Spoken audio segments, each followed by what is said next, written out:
Hello and welcome back to Space Engineers. In today's video, I'm once again taking a look at one of your designs that you recommended me on Mod.io. And for today we are looking at another hovercraft type vehicle that rides around on its wheels on its side, which you can clearly see right to the right hand side of my character. And it's called the T.T.I Skitter Hybrid Hovercraft, which is this lovely thing currently locked to the ground. So it has 3 wheels, all attached onto a very special suspension system. When I come to drive this around a bit later on, it's going to be very odd with how it moves. It's got a completely different feeling from all the other type of hovercraft vehicles I've showcased, and of course very different from any kind of traditional wheel-based vehicle. Yeah, you'll see that a bit later on. It also features a survival kit to help you out in survival mode, but as the creator put it on his Steam Workshop page, which we'll look at in just a second, that is not really intended for survival mode because it does use a lot of subgrids, so if you are going to use it for that, you will just have to spawn in straight as is. But yes, in the spawn menu, this thing is 525 small blocks, using the decorative block, Sparks of the Future, Wasteland, Warfare 2 and Heavy Industry DLC packs. It uses no mods, got a nice lot of information about it, including its full specification, its PSU, block count, and everything on there. There's a survival kit, O2H2 generator, cargo containers, and it's got some spotlights underneath that are completely optional. We'll give this thing a thumbs up, move around towards the very front, have a quick look around the outside. So go inside, test it out, and I'll show you how the wheel suspension system is working on this fairly uneven terrain on the Earth-like planet. So my character can now disappear for the moment, there we go. And at the front, this is what we get, the T.T.I Skitter. So right in the very middle, we've got ourselves our industrial cockpit to drive this thing around, where right above there, we've got some atmospheric thrusters to help slow this thing down.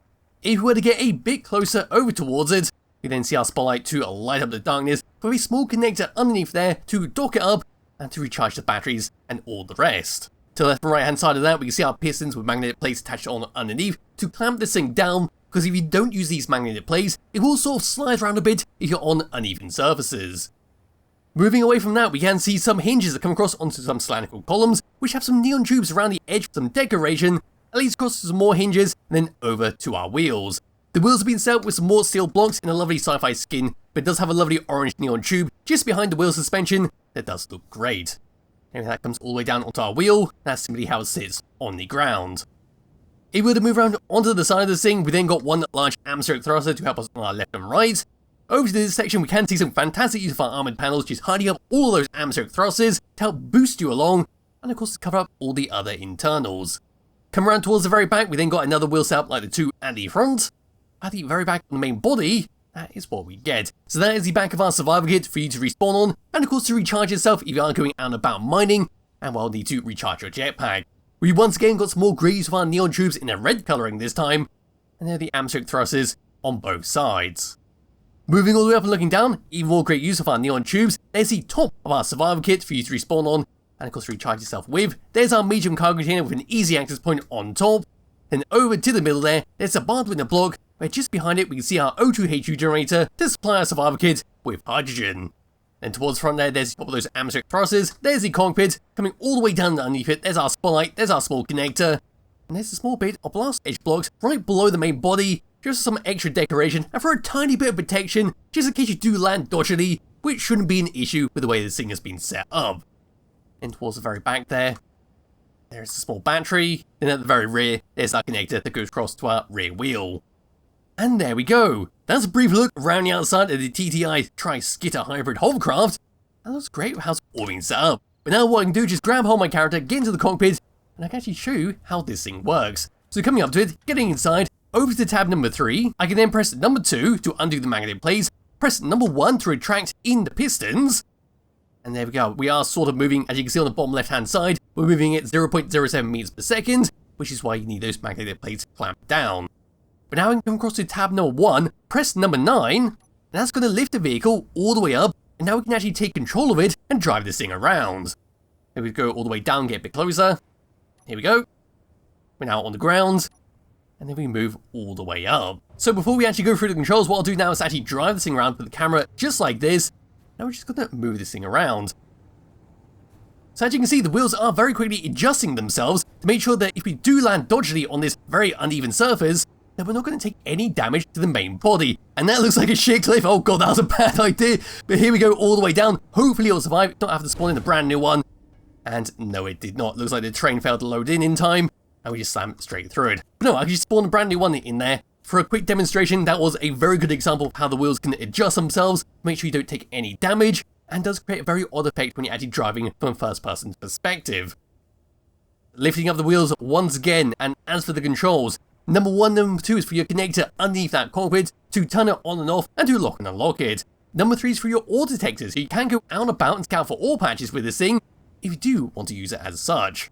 Number 4 is then for your survival kit to turn that on and off. Number 5 is for your O2 H2 generator on and off. Number 6 for your antenna on and off. Number 7, number 8 for your spotlight right below the cockpit where number 8 turns it on and off. And number 7 is for manual control over it. Coming out of that and pressing number 9, that's to raise and lower our wheels, so we go into a standby mode, we can no longer control it. Pressing it again, it lifts us up, then we get actual control over the wheels. Over to tab number 2, now we don't want to touch any of these because these have been set up by default and they do work perfectly fine, but if you do have any issues with this whatsoever, you can always fiddle around for the hinges and adjust it to your pleasing. Over to tab number 3, this is for your pistons, magnetic plates, your projectors, and a few other bits and bobs. But the only two that concern you on this bar are your piston, magnetic plates. So that's simply how we're going to lock this down onto the ground, then well, toggle the magnetic plates. Putting that all the way back up, over to tab number 4, we've got nothing else. So it's time to actually drive this thing around and be a bit more sensible with it, and not send it over a cliff. So in first person view, this is what it looks like, and when I say don't send it over a cliff, it looks like we're actually going down once again, so I may have to spawn in a brand new one. But we might be able to just glide this thing around and get it over to this lovely flat section up here. I'm not sure if this is going to be the case, but we might have enough thrust to actually do that. There we go, it looks like we did do a bad crash. Can I flip this around in time? Yes, I can. And there we go. We now have a very wonky wheel that's wobbling around quite violently, but it should sort itself out once we actually come down to the ground. There we go, that should be fine. I say should. I'm kind of worried about Lord Pang taking over that wheel and just blowing everything up. And here we go, once again, I had to spawn myself a fair distance away from where I was originally, because there was a sheer cliff on both sides, and that was a bit bigger jump than what I was expecting. So hopefully this will be fine coming down. Yes, it was. But as I was saying, before I was rudely interrupted by that cliff edge, this thing is incredibly safe to move at high speeds. As you can see here, we're now moving at about 100 meters per second. Did have to slow down there because we've got a fair bit of airtime. But there's no risk of it randomly exploding, which is generally the best benefit of using this type of wheel setup. Now we'll slow it down just a little bit, just in case a random rock appears out of nowhere, and we're going to turn this thing around. Now if you were to turn this thing around at high speed, it does carry a lot of momentum through with it, so you will have to be very careful if you are near a cliff edge like I was, because if you start to do a 180, you're probably going to keep going in that same direction and fall off before you fully turn and actually start moving in the way you want to go. But if you were to do a 360, and that's the absolute perfect benefit of using these wheels. No turning whatsoever, just a full 360 on the spot.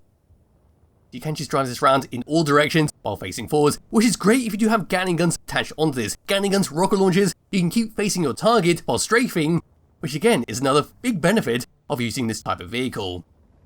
But at the end of the day, this is a great little vehicle to play around with in your world. You get a lot of use out of it, especially if you refitted it with weapons and turned it into a assault craft. Yes, it would be very flimsy against oncoming rockets because it could easily disable your wheels. But if you had enough thrusters on there, you could create an emergency system, make it lift up and away if that ever happened. So be linked to the description below if you wish to download and play around with yourself. Highly recommend you do. And to finish off this video, what I'm going to do is just go over to this little outcropping, and that should be it for this vehicle. Here we go, all the way across, and there goes the rear of the vehicle. But it looks like we're still sort of in one piece, but we're slowly going to destroy the back of the vehicle as we drive along here.